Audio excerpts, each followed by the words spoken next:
Why, hello there. Welcome to Smart Aspirations with Justin Huff. Sit back, chill out, and go on a journey around the world. Justin will discuss tales of hope, discovery, and general irreverence with some of the most dynamic personalities in the travel business. Remember, we do cool shit, and so can you.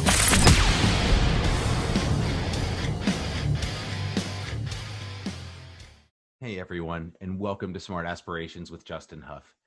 This week's chat is very, very special, yet also extremely unanticipated. This episode was meant to be part of my initial launch of 5 episodes back about 2 months ago. And I had it publicly uploaded to YouTube, and I just hadn't done any public promotion behind it. And the morning of the launch, that Wednesday, I received a comment on the Ian Craddock YouTube video saying how sad it was to watch this video on a Wednesday, knowing that Ian had tragically passed away on Monday night. Yeah. Ian was the owner of Bushmasters, which is who is Swaggy Swan's ground handler, still is, in the country of Guyana. Unfortunately, I did verify that the news of Ian's death was indeed true. And I made the decision out of respect for Ian's family to take the episode down and delay the launch of the podcast. It was just too much. And what I felt was the right thing to do, I still feel it was the right thing to do at the time. This is the last public interview with Ian Craddock. A few of Ian's past clients and friends had approached me. There was definitely about under a 48-hour time period between when the YouTube episode was up until I decided to take it down, where people were able to see this interview initially. And all of the feedback was just so positive, not just about the interview, but about Ian's life, who he was as a person, and the impact that he had on other people's lives, clients, friends, family, and even local news media from Guyana had approached me. And it was all incredibly positive. And his commitment and love for Guyana was so deep and so powerful. I was also, I had the pleasure of speaking with Ian's family. And recently they approached me about putting the video back up as a fitting tribute for Ian. And who would have wanted it this way? It's a fun interview. Ian, you'll be able to tell, is just a really, really incredible guy. He's an old soul. And I want to thank them for that, as I know that must have been hard. And so again, thank you to the Craddock family. Ian was a new acquaintance of mine. We weren't old friends. So, but I could definitely tell that he was an unbelievable person who led an extraordinary life. For now, the best way to honor Ian would be to be kind to the Guyanese people, respectful of their land, and considerate of their customs. I hope that this video and this chat do Ian's spirit justice, and also shed some light on the little lost world that was Ian's home. So hope you enjoy. Hey, good afternoon, everyone. Thank you so much for tuning in and making this a part of your day. We are absolutely stoked to have Ian Craddock from Bushmasters in Guyana join us today. You might be asking yourself, what is Guyana? What is it? A country? Is it a city? Is it a region? It is a country in South America. It's in the northern part of it. And I talked with Ian on the actual chat. What really drew my attention to Guyana was that it gets around 1,000 visitors a year, which is absolutely mind-blowing given the amount of adventure options that it has. It's little tiny landlocked country in northern South America. Just southwest of it is Brazil, and to the due west is Venezuela, and to the east of it is Suriname. And this is just one of the most exciting places to have like the original spirit of pioneering adventure travel. It's definitely not for everyone. There's a lot of uncomfortable elements in terms of accommodation that you just go with. That's what you expect if that's what you're after. You're going to be looked after in terms of safety and reliability 10,000%, but you're not going for the thread count, so to speak. It's one of the few places on earth where you can actively visit places that nobody else has gone before. And it really invokes the original spirit of the travel business, and not many places around the world really really whet my appetite. And I've seen a lot. I certainly haven't been to everywhere on earth, but there are some that just really, really call out in no other way like this has. So again, Ian Craddock from Bushmasters, who is our ground handler in Guyana, and they're also in Belize and Jordan, which we can assist with. And the guy that I'm speaking with, Ian, he is ex-British Army Special Forces. He was there for 12 years. The guy's a hard ass. He's the real deal. And he doesn't say that he's the real deal. I know he's the real deal. Anybody that tells you they're the real deal is not the real deal. That kind of has to be assumed from somebody else. The dude is 1,000,000,000% legit. And I can pretty much tell this guy could end my life in less than 2 seconds if he wanted to. He has hosted A-list celebrities, royalty, and TV and film crews. He does jungle combat expeditions, desert survival, and he's definitely shit in the woods a few times. And we actually talk about shitting in the woods, which is one of our topics of conversation. And in any event, even if Guyana is not for you, maybe it'll inspire somewhere that you've been dying to get to that you can handle. It's not for everybody. You need to be fit. You need to be comfortable with adventure activities. There is something for everyone there for the adventurous spirit. You can rappel down waterfalls. You can cruise around in helicopters. You can go scuba diving in savannas. And it's just also the community interactions that you get there are incredible. And it's nothing is staged. Again, less than 1,000 tourists a year go to this place. And that's an actual legit number. It's not an inflated, unreliable government number that a tourism board puts out. So just be aware of that. And without further ado, I will give it over to my chat with Ian. And I really hope you guys enjoy. As always, if you want to get in contact with us, go to swaggyswan.com. That's SWAGGY.com, and click on our inquiries tab. We specifically don't have public contact information in terms of phone numbers because we like to keep our clientele very small, very intimate. We want to know you. We aren't everything to everybody, and we're not going to hide that. So thank you very much for listening, and we hope you enjoy. Ian, good evening, and thank you so much for joining Smart Aspirations. You are one of the most hardcore guys that I've ever seen in the business, and that's coming from 12 years of working in tourism. One of the things that really just made me jump all over this destination was the fact that you said that it gets 1,000 visitors more or less a year in terms of inbound tourism. Is that true? Yeah, I mean, tourists who are coming here to go on holiday when they live somewhere else. Right. Not counting local. Most governments massage their figures when it comes to inbound. You know, it's like if a person lands on a plane, they class that as a tourist. Right. But what happens if they work for ExxonMobil or they're returning Guyanese and more people live outside of Guyana than in Guyana? Right. What happens if they're diplomats because the headquarters for the CARICOM is in Guyana? Oh, okay. So actual tourists who go onto a website or a magazine and look for a destination to go on holiday, and then they choose Guyana, that's a very low number. But there's no way to statistically measure it because that's not the little box ticked on the on the form. Yeah, we've had. But don't tell the Guyanese government I said that because they'll shoot me. My lips are sealed. Tourists are rising every year. It's all getting better. No, I prefer that because then you don't. I mean, I've never, ever seen another tourist when I'm in the bush here, ever. In fact, I don't think I've seen any other people apart from when I've gone to a community, you know, an Amerindian village. But physically in the jungle, never. So it would be kind of like the probability of seeing. And think about this for a moment. You're on a continent where you've got Christ the Redeemer in Rio, you've got Machu Picchu, where there are tourists everywhere. And you go to Guyana, you probably have a better chance of seeing a celebrity, an A-list celebrity in your lifetime than you would seeing another tourist in the places that you operate in Guyana, right? Oh yeah. We've had A-list celebrities on trips. Right. No name dropping. No name dropping. You signed contracts. No. They all went on TV and told people about it. They all went on like Jay Leno show and stuff like that. So I'm joking. Or Letterman or something. I don't know. One of these TV shows.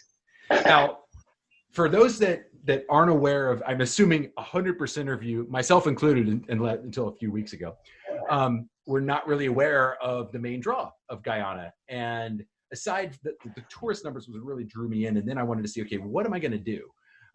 There are destinations around the world that receive somewhere anywhere really 3,000 to 6,000 visitors a year that I send to, but there's always, I know what they're going to see and do. Guyana, to me, at first glance, is like, well, what the hell do you do?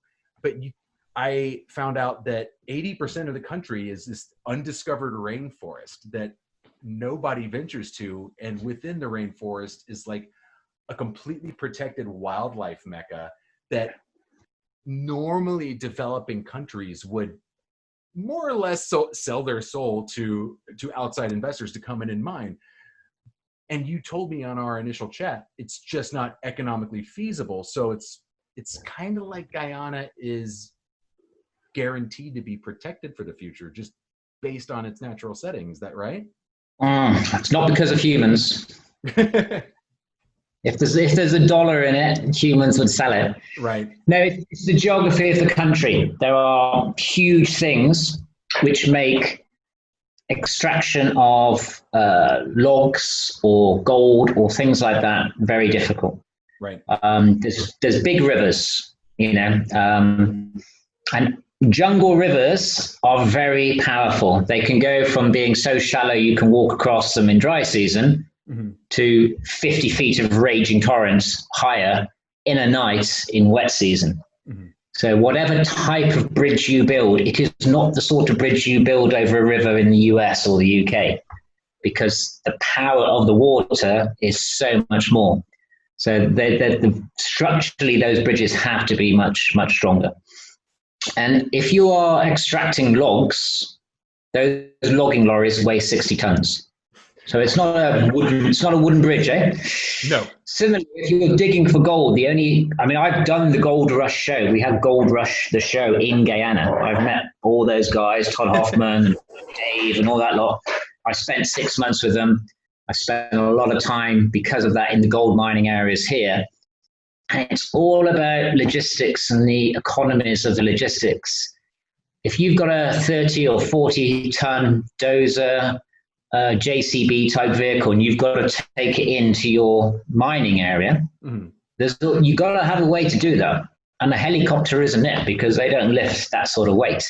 So if you're traveling hundreds of miles through jungle, it doesn't matter how good your vehicle is or how many tracks you've got on it, they get stuck. And go and watch the Gold Rush episode from Guyana.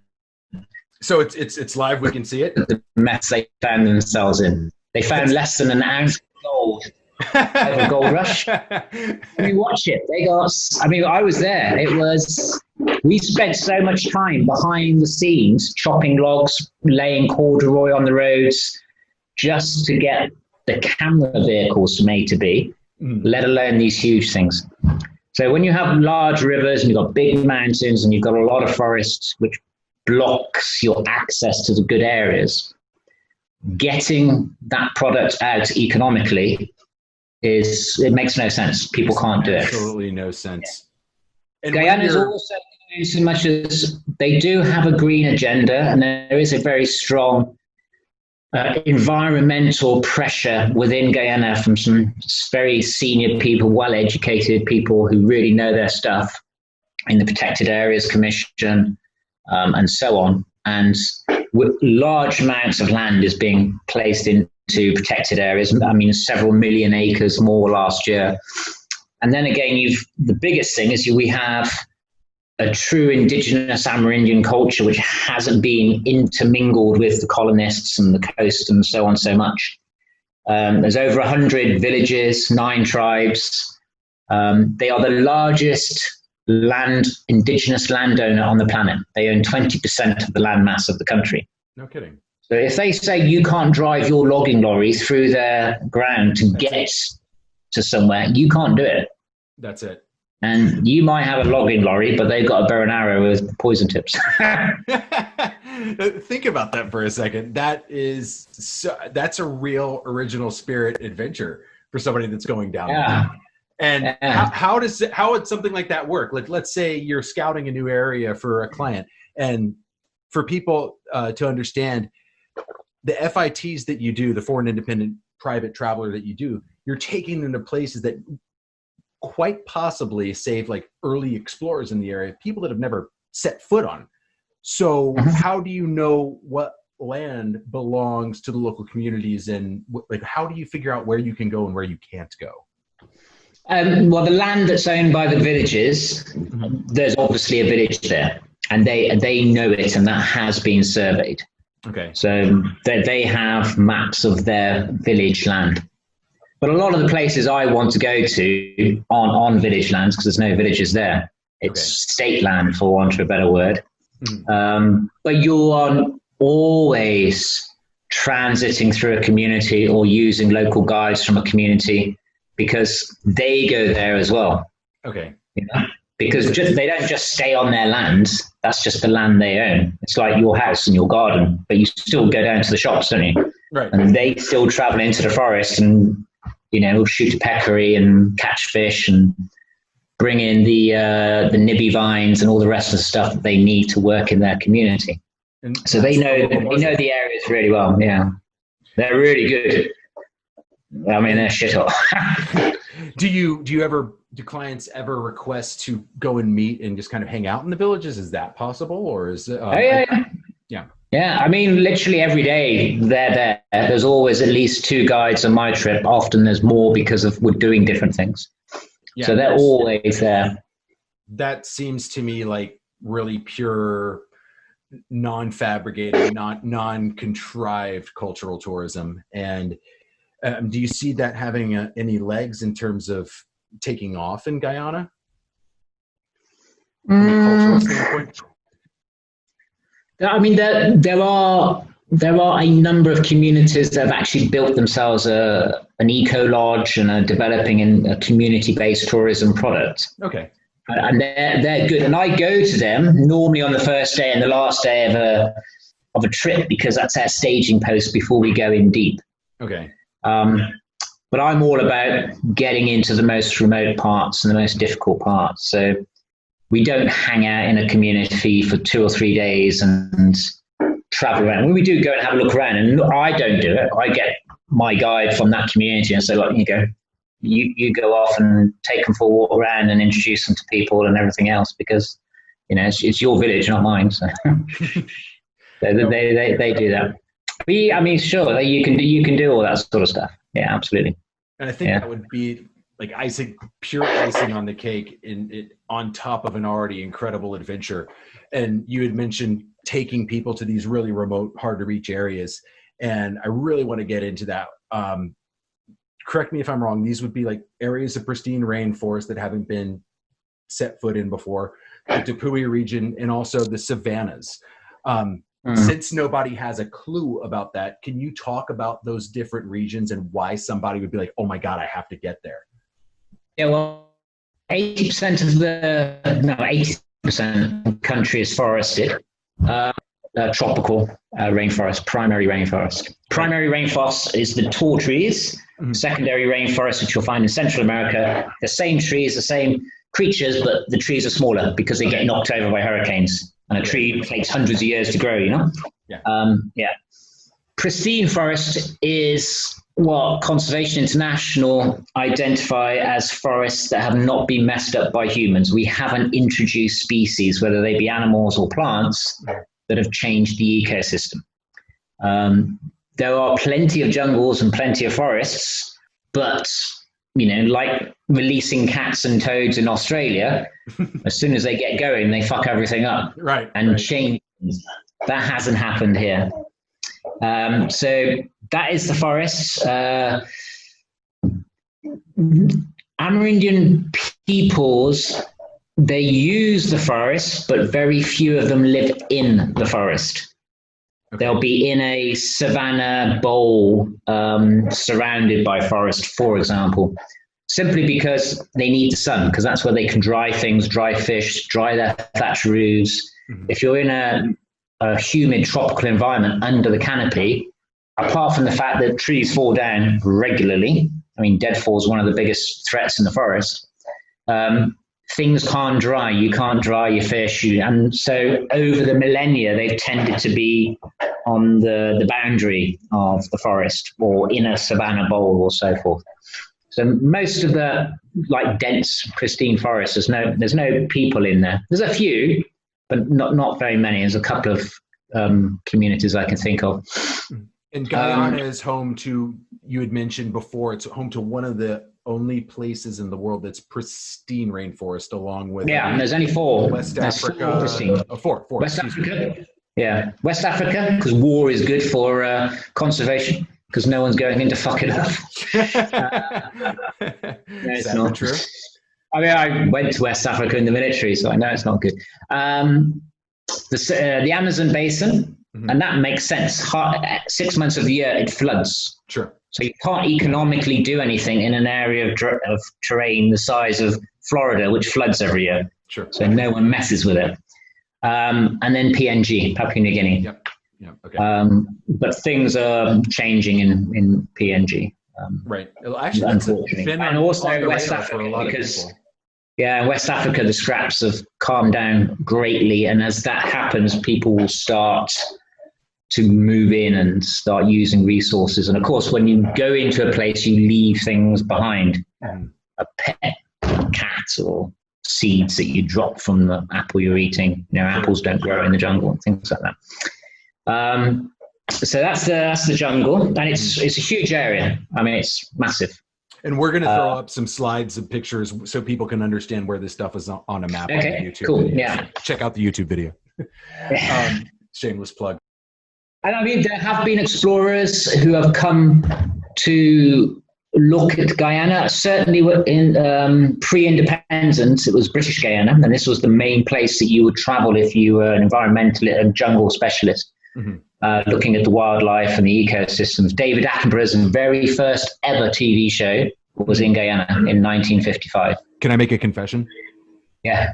When I was reading about Guyana yesterday, before the interview, I was saying everything in David Attenborough's voice in my head.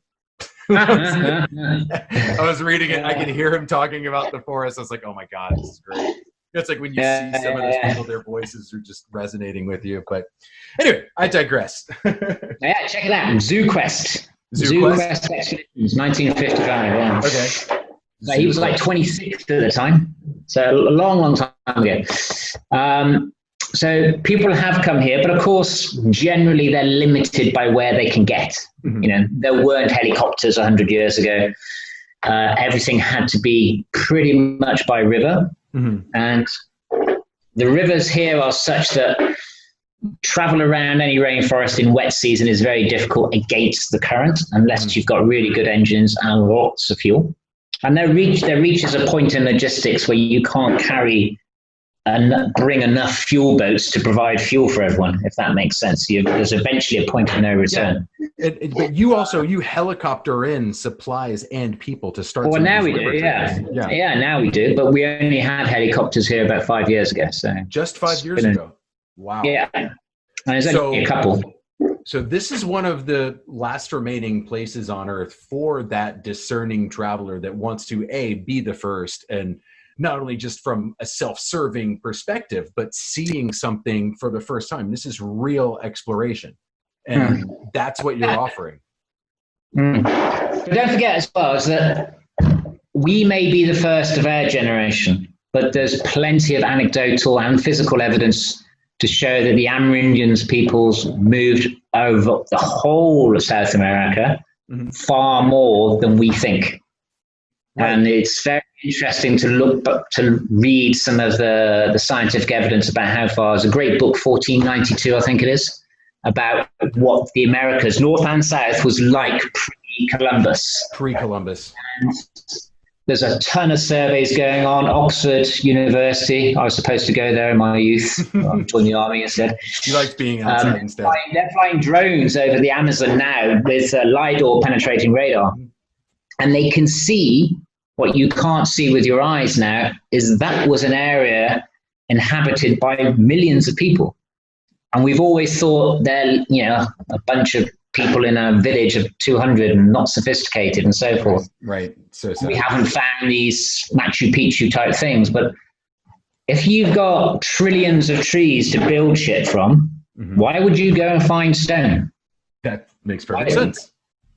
It makes no sense, does it? You would build it out of wood. I mean, most houses in the States are built of wood, eh? Speaking of the one I'm standing in right now.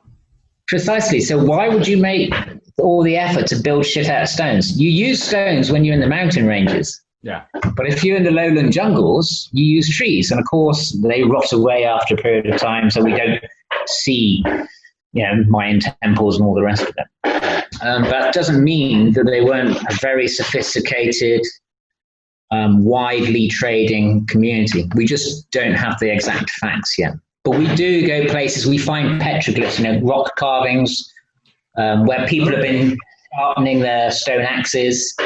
We find those deep in the jungle, and we're like, how the fuck did they get here? Right. Because it was difficult for us to get there, But of course, thousands of years have gone by, and their experts are moving lightly and moving fast. They didn't need to do this, for sure. My first time in the jungle here, what I did is I went in with a local Amerindian guide for a month. Oh, cool. A month? Just because I didn't have much time before trip started. So I could only do a short period of time. Sure. And so I went in with him and said, right, let's go in. We've got a couple of pounds of free, but we'll just live off the jungle and move around, have a look around and stuff.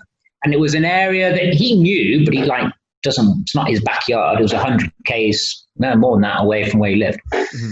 And I just got, this is in the days when you just got those new GPSs, the extra sensitivity chip, which was more accurate under canopy and so forth. And I was testing it out. And I said to him, bring me back here in a month. This is to see where we'll come at, and we'll see which is accurate. And we were traipsing. We never got a map out. We never got a compass out. We never paced. We just wandered around the forest and lived from the forest. Came out a month later, and I had my GPS with me. I was like, no, look, you're fucking wrong. You're wrong. We're away. They went, no, there's the machete mark I made in the tree. So he was right. That was it. Sensitivity chip was wrong. Local GPS. That's amazing. So and imagine what he doesn't know compared to what people 1,000 years ago knew. Oh, right. They were the real navigators, man. Yeah, man. Yeah. We become so soft. It's incredible. Yeah. So the jungle is awesome for that. So you've got jungle. We've got savanna, which is kind of what you imagine like Serengeti of Africa looks like. It was a huge cattle ranch in its day, 3.3 million acre ranch. Still exists. I'm physically in the middle of it right now. Okay. Crystal clear creeks which flow through it. We go scuba diving in there. So you're under the water with your scuba kit with anacondas and caiman and shit. So that's really cool. And it's clear water, you see. Scuba diving in savanna rivers and areas. Sorry, that's mind-blowing. It's my first reaction of hearing. I didn't read anything about that. Sorry, that's freaking mind-blowing. Yeah, why would you not? I mean, it's water with anacondas in it. And in the jungle, you can't see them. You can't see them under the water because it's jungle water, so it's colored by the soil. But in the savanna, it's clear. Wild. Yeah, so you have nothing to worry about. Yeah, and you have a spear gun so you can shoot the fish for barbecues and stuff. So is the dreaded toothpick fish factor fiction? Yeah, kanduru. Yeah, it's true. Kanduru. So it's in practically every big fish we catch. You'll see hundreds of them. Can you explain to the audience what exactly that is? Kanduru is a fish that survives off blood. So it's called a vampire fish as well. And what it does, it swims into the gills of large fish, latches on, and spins its tail with a sharp spike. And that causes it to bleed, and they drink the blood. But it can swim into human crevices if you're peeing in the water. So don't pee in the water. It's exceedingly rare. Pee in the water in Guyana. That's the take-home story. It's so cool. They made a House MD episode about it, so you can check out the Kangaroo episode in House. Awesome. All right, folks, Kangaroo. Beware the dreaded Kangaroo. That is amazing. Not so amazing if you pee in the river and get caught, but I digress. Okay, so that's the savannas, which is that's where we do a lot of our cattle ranching, horseback trips, off-roading trips.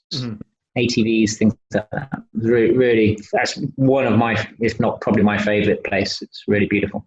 And then the other one, which I guess most people will have heard of but not know is actually a real place, is the Tepui, the Tabletop Mountains. So Arthur Conan Doyle's The Lost World, Jurassic Park, the Pixar movie Up, Paradise Falls. Say that again. This is like the Taj Mahal of Guyana. I want to make sure that people understand. So it's, I'm going to confess, I never knew what a Tepui was. So I had to, I initially spelled it into Google. I said Tapui and nothing came up. And I was like, well, shit, and I tried it with Guyana. It's Tepui. And you sent me this incredible Dropbox link, and I'll put some of the photos on this. Oh my God, this is like one of the coolest geological formations I've ever seen in my life. And how the hell haven't we seen this before? I mean, maybe we saw it, but we just didn't know where it was. And I'm not blowing smoke up your ass. It was mind blowing. It was absolutely, especially with the photos that you sent, not just what I found on Google Images or what clients can find by searching it. It's just incredible. Incredible. Yeah, special place. Could you describe one for us? Yeah, well, Tepui are tabletop mountains. Guyana is probably the oldest or second oldest geological formation on the planet. It's 2.5–3 billion years old, which is why there is lots of oil in Venezuela, and why we have lots of gold, and why we have diamonds, and why we have blue diamonds and green diamonds. And why the biggest oil find in the world last year was offshore of Guyana. It's because it's very old geological formation and billions of years of pressure, and that creates all these resources the Western world is after. I've got some diamonds next door actually, which I picked up, so you can, they are all over the place. Don't tell De Beers that. No, we don't have them here, thankfully. They already know. There is another place, and there's also up in Canada is another one of these really old geological formations. Whenever you find them, that's because you need billions of years of pressure to create diamonds and so forth. So the Tepui are on this landmass, and it is basically where the wind and the rain and all the elements have been blowing for billions of years, and they hit a hard spot. And it didn't erode as quickly as the other bits. Yeah. And those have created mountains which go straight up out of the forest, up to 9,000 feet vertical. And each one of them is separated. You can see them. You can stand on one and see one over there and one over there and one over there. It's wild. But they have existed in isolation for a very long time. So the species that are on them only live there. They don't live on the next Tepui. So finding new species is easy. We did a TV show just to the base of one of them. We didn't even go on top of one, and found two new species, science. And we had a crazy chap from the States, Dr. Bruce Means, who was our herpetologist there, who was identifying all these things. Yeah. Oh, he's a good guy. Yeah. He drank rum. He's like 75 years old. And every night would drink us youngsters under the table, telling us stories of dodgy parties in South America. Yeah, he's a genius. He's got a seasoned liver. Yeah, so this is where these Tepuis form. And literally, if you look at, just Google Up, the movie, the Pixar movie, Up, look for Paradise Falls, and you see a cartoon-like character of a giant mountain range with waterfalls coming off it. And that's real. The Pixar team came to Mount Roraima, took photos of it, took it back, CGI'd it, and turned it in. And it really exists. And there's not one waterfall coming off, it's 14 when it's flowing. So it looks better in real life than in the movie. So there's on the border with Brazil, Guyana, and Venezuela. Mm-hmm. This is where the Tepui live. Angel Falls comes off the Tepui, which is why it's the biggest waterfall, because it's a massive. I've got to say, though, I've seen waterfalls which I reckon are bigger, but there's just not much research done on that. And a waterfall has to be constant year round. Some of these dry up in the height of dry season. So is it technically a waterfall? Yeah, shit like that. But I've seen them which get thousands and thousands of feet. So. And I've seen you. So Guyana's famous for Kayatur Falls. I've seen conflicting information. I'd love to hear it from you. Is it or is it not the largest free single drop waterfall on the earth? I'm not allowed to say it because I'm in Guyana and I'll get shot if I tell the truth. That answers it. Thank you. And you can Google it. That's one of those things you can Google. Okay? You can actually Google it to find out which is the tallest single drop. There are 2 single drop falls within Angel Falls, which are higher than Roraima. Than Kayatur. Okay. You know? Gotcha. And Roraima is the highest mountain in Guyana, right? Tepui, yeah. Tepui. So it's not a single drop, but it's very powerful. 35,000 gallons per second. Think about that. 35,000 gallons per second. To put that in numbers, I'm just trying. That's a lot. How many gallons of water my own house uses a month? We're trying to. It's something like a small town use per day or something ridiculous. Someone has done the maths on it. Per second, and you said is it perennial? It's constant, right? Oh yeah. That never dries up.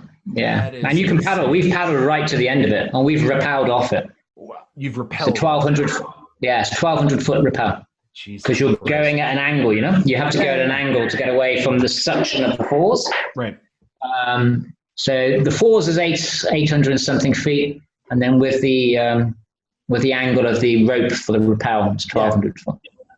So we've been talking about some really awesome adventure activities in Guyana, which is obviously going to pique the interest of a lot of people that either are going to be like, holy shit, I never knew that this was available and I'm really inspired to do something. But what about my physical limitations? What if I have them, I'm willing and able to do this? What do I need to know about my own physical fitness level to do this stuff?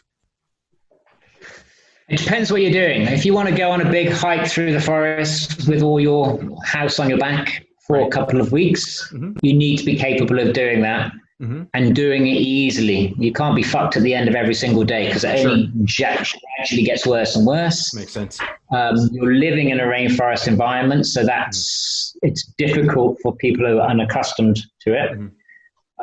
And it's not just the hiking. You got to set up your hammock and make your meals and get fires going and things like that. So if you're doing something like that, you need to be in pretty good shape. And I don't mean go running a marathon. I mean carrying a 60-pound pack over undulating terrain for hours and hours and hours and being good at the end of it and not like collapsing on the ground in a heap of shit.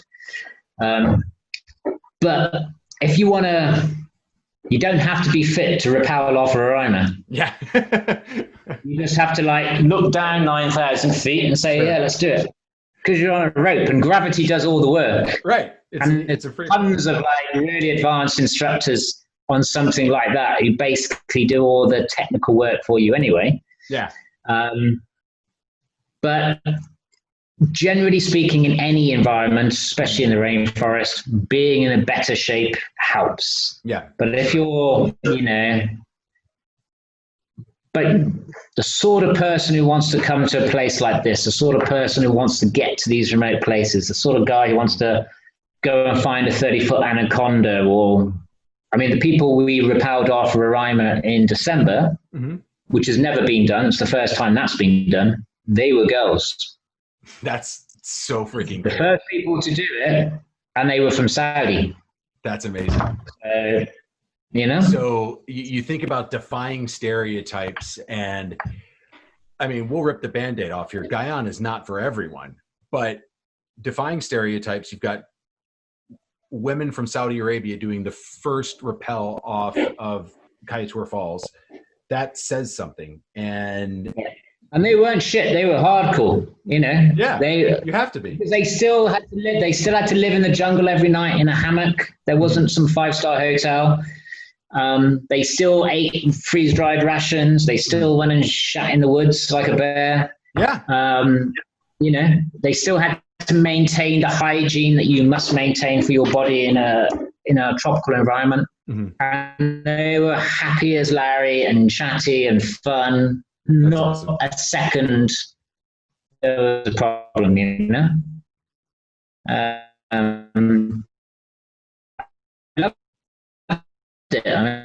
poof. You broke up for just There's not many world firsts left that you can prove. That's certainly one of them, yeah. No, I lost you for a second, but can you hear me We've got now? an unstable internet sign here. Oh, no, it's all good. The good news is that we can edit this before we put it out to the masses. But yeah. No, I think I got the gist of what you were trying to say, and I did want to come back to the actual day-to-day activities that you can suggest. Well, not the activities, but the I guess the things that you're going to have to be comfortable with, like being in decent shape, being okay with shitting in the woods, being okay with, is it always necessary to, I mean, actually, let me back up for that before asking you the question. What can guests expect the food to be like? Well, I'm going with eating bugs. Yeah, I know. No, we eat bugs, yeah, no problem. Yeah. Every animal on the planet is edible, so it's not an issue.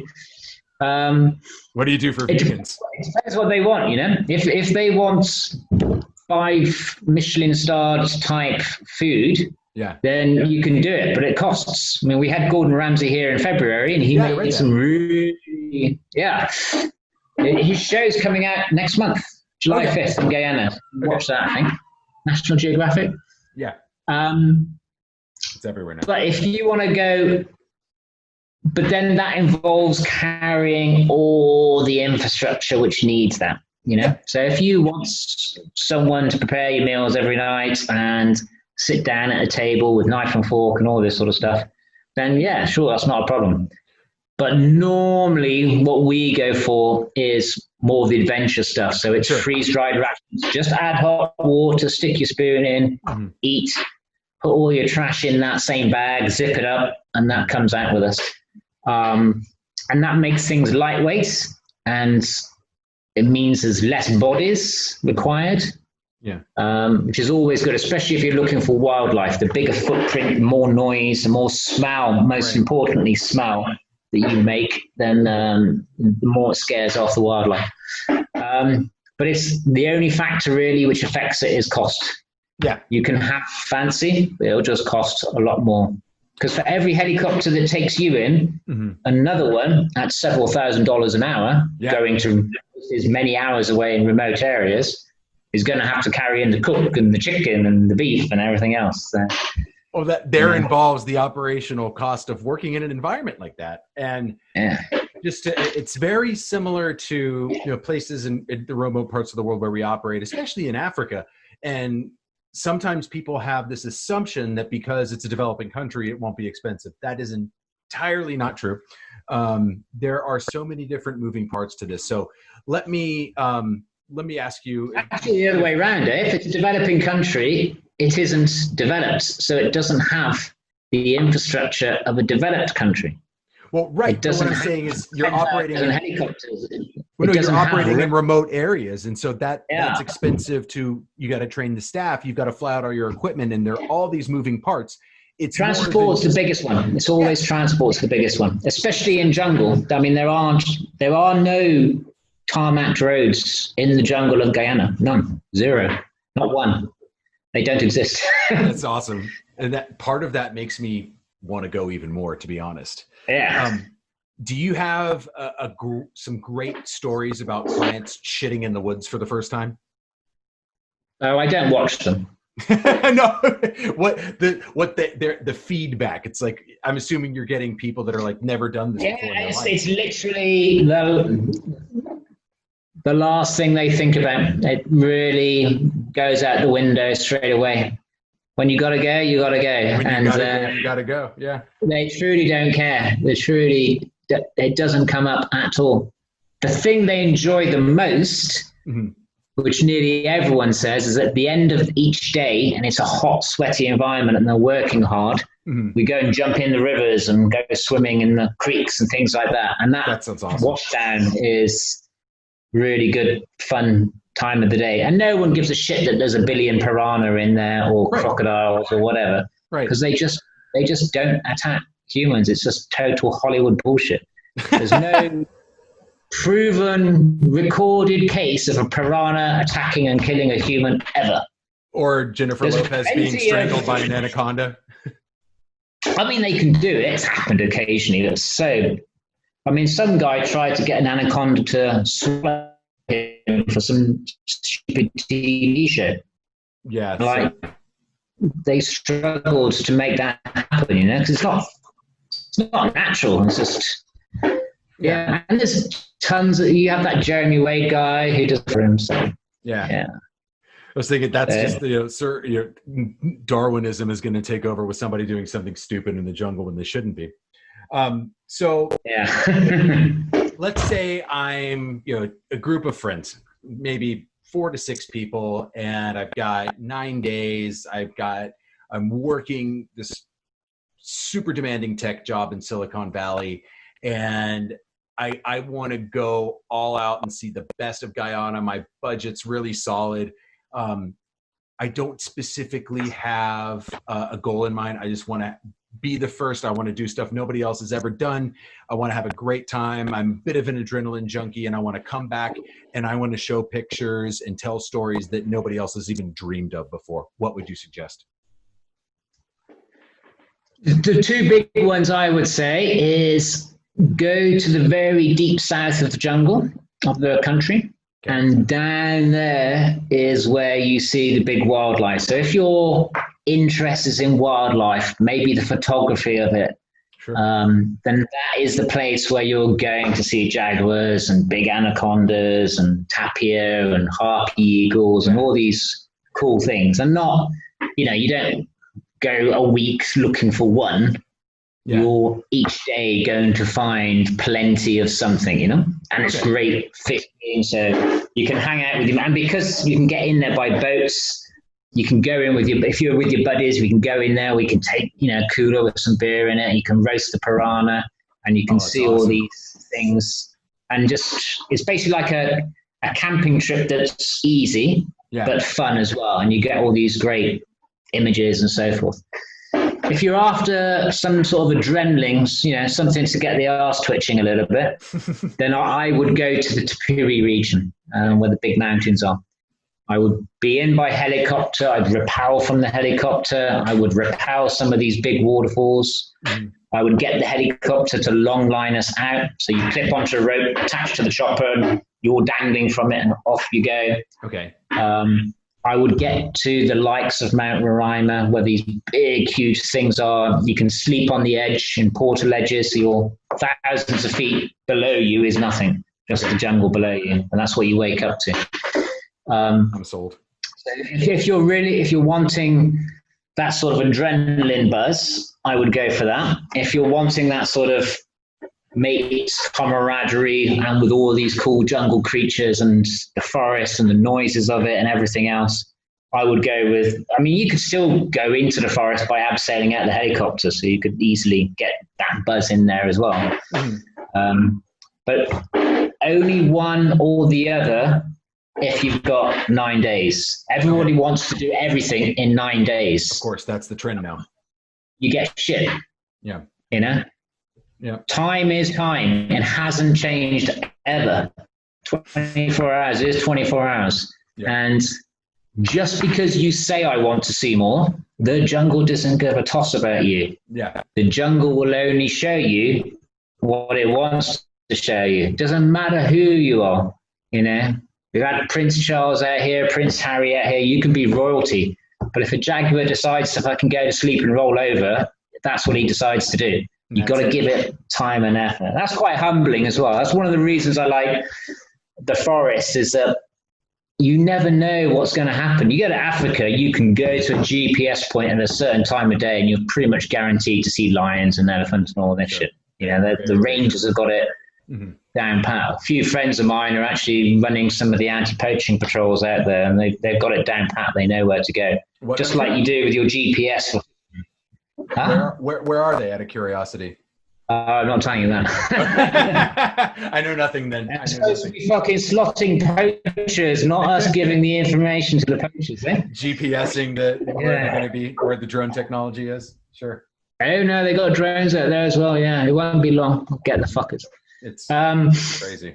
But in the rainforests, it doesn't work like that because humans never evolved with the forest. We were never part of the ecosystem. We just came to it late in the day.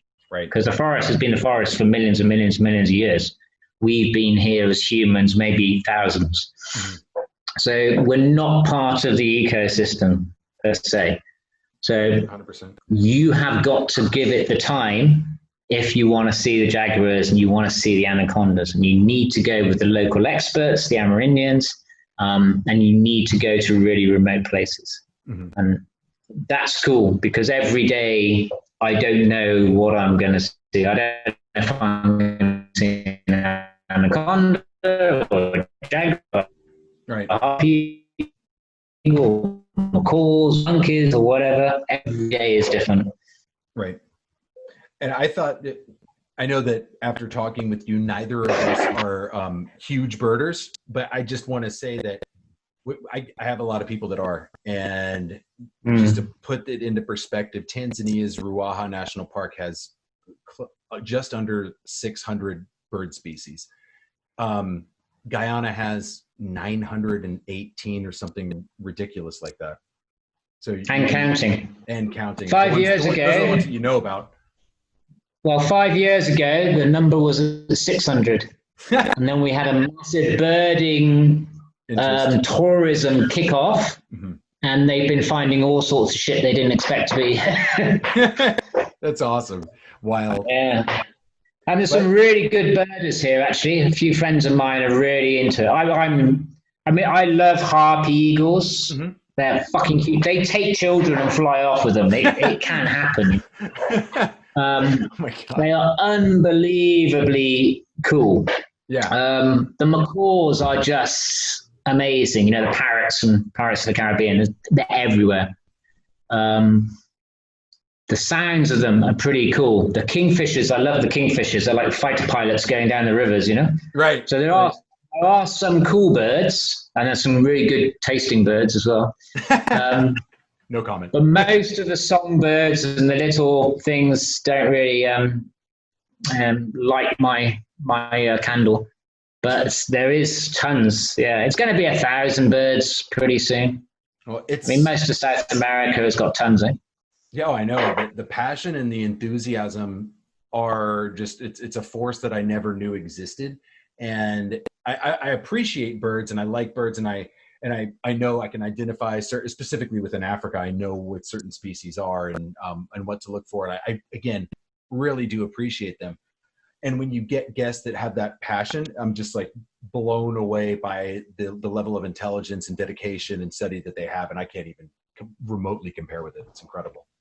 Yeah. No, it's very cool. Yeah. Now there's half a dozen people here, several of whom I know very, very well. And they really know their stuff. They really know their stuff. So meaning you've got connections with the right bird guides for the right clients that want them. Oh, yeah, absolutely. Yeah. So what, if you were going to, we're going to part ways in a second, but if there was something that you wanted to say to a client about what Guyana means, like what should people take away from all of this? What's Guyana's why? Oh, it'd be it's easier to say why not. Right, I agree. I totally agree. Totally agree. It depends what you're after. I mean, I love adventure. I love remote places. I'm not the best people, crowd person in the world. I hear you. So if you want to get away from fucking humans, come down to the jungle because there ain't no humans. With everything that's going on in the present time. Yeah. With everything, yeah. If you want social distancing, I mean, Jesus Christ, you'd have to go to the moon to do anything. The wildlife is awesome. Fishing, the mountains, the waterfalls, the river features. It's just, if you'd like adventure, it's a play set. It's like a train set. And the best thing is whenever you do these things, you need people who know their shit, because basically you don't. And you go into a very remote place where crap can go wrong very, very quickly. So we have those people. The Amerindians here, they've lived as they've always lived. I mean, they all speak English. Guyana is an English-speaking country, so that makes life simple, although they all have their own, obviously, tribal language. But they live as Amerindians have for years. And you go over into Brazil, which is literally 300 meters away from me now. The Macuco tribe there, they get water by turning the tap on. Right. And they speak Portuguese, and they flick the button and the light goes on, and they flick the button and the TV goes on. None of that shit happens in Guyana. There is no TV, there is no running water. And if you want to hunt something, you got to make your bow and arrow first, not buy it in the shop, Right. So they have maintained all those traditional skills and knowledge and all those stories, and they speak English, and they're brilliant in the bush. And I don't know, it might be the British background or whatever, but they've got a really piss out of you sense of humor. They will laugh at you until dawn. So they're good guys, really good guys. That's one of the best things is when I'm in the forest, because you hang out with them 24/7 for a longer time. Yeah, and it's not just. Yeah, it's not. I'm turning up at 9 a.m. and we'll go off to 11 a.m. to do that trip, and then you can have lunch there. 24/7, you're bathing with them, you're making the fire with them, and hunting with them, fishing with them. So it's really cool. Really cool. You don't get that type of interaction with people that are guiding you and assisting you and being liaisons of their country with you anywhere on this planet. And I think that's super special. So a lot of people don't. And they know everything. They know everything. They'll be like, it's going to rain in half an hour. You're like, what? Where? What are you talking about? I've seen a guy stand on the front of a boat. He was paddling. I was behind him. He stood up, got his bow and arrow, shot into the water, and jungle rivers are dark. You can't see shit. Okay. And next thing you know, there's a massive fish on the end of his arrow. He didn't see it. I said, did it come up to the surface? Was there a wake? I said, no. And I'm like, did you hear? And I used, did you feel? Did you hear? Did you smell? No, I just knew. So you go through all the senses, and then there's there's no more senses left. So how the fuck did you do that? And it's not. I see that every day. I see stuff like that. And super quiet. I was behind one guy who we call the Jaguar, and we always have a jungle guide at the front because he's the snake eyes. Mm-hmm. And I was just behind him. He literally went around a tree, and the trees are big, but not that big. And 10 seconds later, I came around the tree, and there he was walking back to me with a pawis, which is like a bush turkey, in his hand.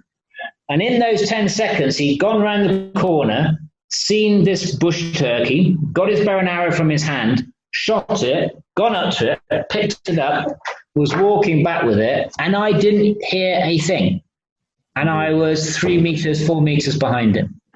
And I hear shit now better than most white people here.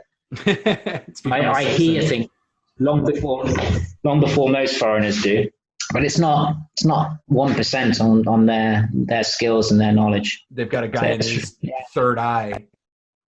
Yeah, no, they're awesome. Yeah, so the people are great, the environment's great, and you can do these things, Mm-hmm. I mean, a lot of places, if you want to go and rappel from a helicopter, mm-hmm. How do you do that? What's the law that allows you to do that. Yeah. And you'll find it really difficult.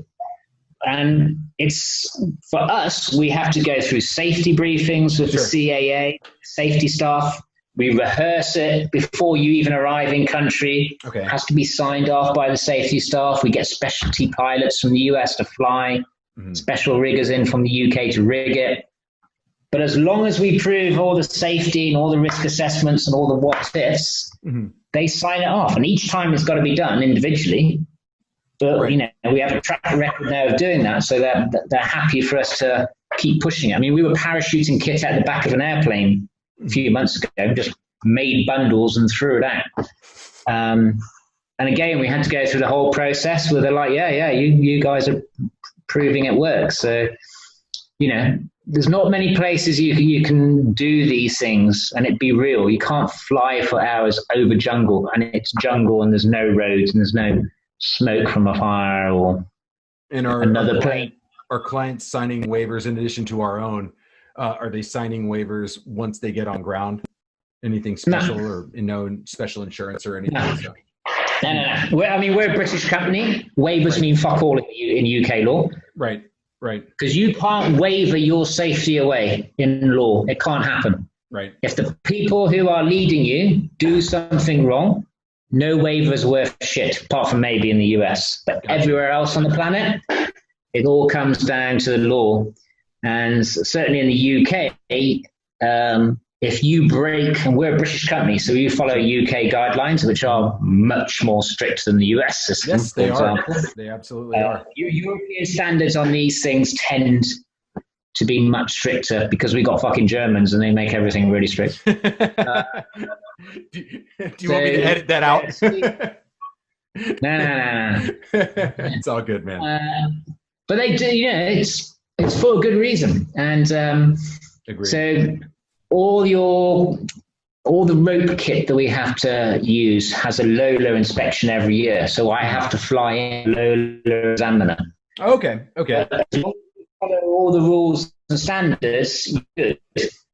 If someone has an injury and it's because of us, because we fucked up in some way or another, then there is no waiver. We don't sign any waivers. We fucked up. It's our problem.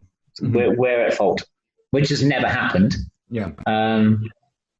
And so there's certainly in the British legal system, waivers mean shit. You can't sign your safety away. I know. Having worked for a British company before, I definitely can resonate. I remember. Yeah. So. All right. Well, I want to thank you so much for your time. This has been awesome. I'm jumping out of my skin to go and shit in the woods and rappel off a waterfall and go scoop. What the thing that I want to do the most is scuba dive in the savannah. That's mind blowing. That's so freaking cool. Yeah, we had some Norwegian guys here in January, and they were diving in the creeks. Yeah, that's so cool. I'm jealous, man. Yeah. I'm jealous. Because I've got the compressors, and we use the same compressors for our paintball guns because we got a ton of paintball kit. That's all. You go paintballing. Yeah. Oh, that's fun. The first time I ever got so hydrated and threw up all over myself when I was a kid growing up was paintball, and I didn't know what was going on, and I was having so much fun just shooting shit and trying not to get dodged and pretending I was Arnold Schwarzenegger and Predator. Just totally came up on me. So that's fun. I can only imagine. Yeah, these are like the military ones. So they've got lasers on them, and and then we have a sniper sharpshooters in the helicopter hanging out. And of course, you can shoot the paintball back up at the chopper. It's not going to bother it. So. And you're doing this for what you and your mates are just doing this like. No. We do trips every year. Jungle combat, we call it. This is the jungle combat stuff that you do. Yeah, okay. Yeah. So you do that all day, and then in the evening, you clean your guns, have some rum, and listen to Shania Twain. I know that will appeal to a lot of people for sure. That's the other good thing about Guyana. We have the best rum in the world. There's actually an annual rum festival in London. Okay. And the best rum in the world for the last 15 years has been El Dorado Guyana rum. I read about El Dorado. Yeah, a bottle of El Dorado, 1 litre bottle of El Dorado is cheaper than a bottle of Coke. Unbelievable. How much does I'm going to ask two questions. How much does a pint of beer cost, and how much does a cup of coffee cost in Georgetown? Ooh. Capital of Guyana for those. Yeah, I don't know. Beer is about $2 US. $2. Okay. Yeah. But a bottle of rum is like $5. Okay, but that's a proper bottle liter. of rum. Yeah. A liter of rum for $5, and it's the best rum in the world. Yeah. Coffee, I don't know. I don't drink much coffee. I'm English. I drink tea. How much for a cup of tea? Oh, they can't fucking make tea here. I have to do it myself. I don't know, to be honest. There's a couple of coffee shops, but obviously in the forest, we just have 3 in 1 packet ration type stuff. And right. But there's always a bit of rum to add to it, so it tastes good. That's awesome. Well, man, I cannot wait to one day get out there and experience this stuff firsthand. I can't thank you enough, and I hope that this message really resonates with a lot of people, and I can't wait to send you clients, and I really appreciate everything, man. Yeah, no worries. Hope to see you here soon. Yeah, absolutely, dude. All right. Take care. Yeah. Have a great evening, and don't shit in the woods this evening. Oh, no. I'm at home, so I'm good. All right. Take care. Take care, man. Bye-bye. Bye. Thank you for listening to Smart Aspirations.